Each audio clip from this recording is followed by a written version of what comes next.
Assalamualaikum warahmatullahi wabarakatuh. Alhamdulillahirabbil alamin wassalatu wassalamu ala asrafil anbiya'i wal mursalin wa ala alihi washabihi ajma'in. Ilahi anta maqsudi wa ridhaka mubi'atini mahabbataka wa ma'rifatak. Rabbi shrah li sadri wa yassir li amri wahlul 'uqdatam min lisani yafqahu qawli. Rabbi zidni ilman warzuqni fahman. Segala puji bagi Allah, Tuhan semesta alam yang menciptakan manusia dalam bentuk yang terbaik. Salawat serta salam kita curahkan kepada Nabi Muhammad SAW, pemimpin umat yang mengajarkan keseimbangan antara iman dan ilmu. Hadirin yang dirahmati Allah, pernahkah kita merasa cemas berlebihan? Pernahkah kita terlalu sibuk mengkhawatirkan dunia? Hari ini kita akan membahas hubungan antara kurangnya kepasrahan kepada Allah dengan kerusakan sel dalam tubuh kita. Allah Subhanahu wa taala berfirman dalam Al-Qur'an, barang siapa bertawakal kepada Allah, niscaya Allah akan mencukupkan keperluannya. Quran surah At-Talaq ayat 3. Namun ketika kita kurang bertawakal dan terlalu khawatir, tubuh kita merespon dengan stres. Dalam dunia sains, stres kronis dapat memicu produksi hormon kortisol berlebihan. Kortisol yang berlebihan bisa melemahkan sistem kekebalan tubuh, memicu peradangan kronis, dan mempercepat penuaan sel. Ini terjadi karena stres mempengaruhi kerja telomer. Apa itu telomer? Telomer itu bagian ujung kromosom yang melindungi DNA.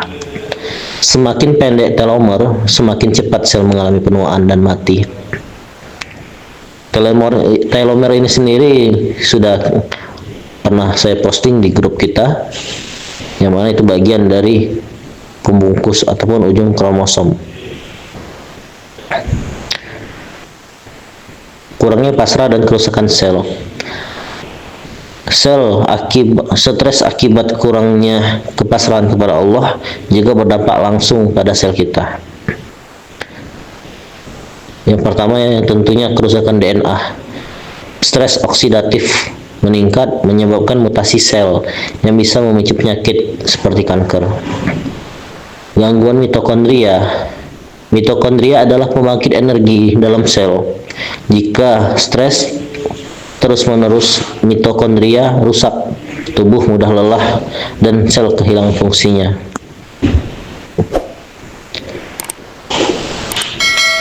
Dan juga bisa mengalami apoptosis atau kematian sel dini. Sel yang sehat seharusnya bertahan lama, tetapi karena stres berlebihan, sel-sel mati lebih cepat dari seharusnya. Lantas bagaimana solusinya? Islam sendiri memberikan solusi, yaitu Islam mengajarkan keseimbangan antara usaha dan tawakal. Nabi Muhammad SAW bersabda, seandainya kalian bertawakal kepada Allah dengan sebenar-benarnya, niscaya kalian akan diberi rezeki sebagaimana burung yang pergi pagi dalam keadaan lapar dan pulang dalam keadaan kenyang. Hadis riwayat Tirmizi. Secara ilmiah, kepasrahan kepada Allah dapat menurunkan kadar stres dan menjaga kesehatan sel kita.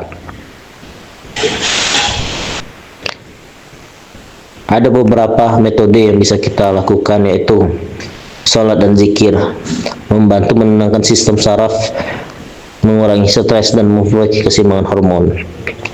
Syukur dan tawakal, mengurangi kecemasan dan meningkatkan hormon kebahagiaan seperti serotonin dan dopamin. Mengelola pikiran, berpikir positif dan yakin kepada takdir Allah dapat mengurangi dampak negatif kortisol pada tubuh. Hadirin yang dirahmati Allah Subhanahu wa taala, ketika kita tidak pasrah kepada Allah, tubuh kita merespon dengan stres, dan stres ini merusak sel kita secara otomatis. Islam mengajarkan kita untuk berusaha tanpa takut berlebihan, berdoa tanpa putus asa, dan bertawakal tanpa ragu. Semoga kita semua menjadi hamba yang lebih tenang, lebih berserah diri kepada Allah, dan lebih sehat baik fisik maupun spiritual. Wallahu a'lam bishawab. Demikian kajian pada hari ini. Banyak kurang saya mohon maaf. Saya akhiri. Wassalamualaikum warahmatullahi wabarakatuh.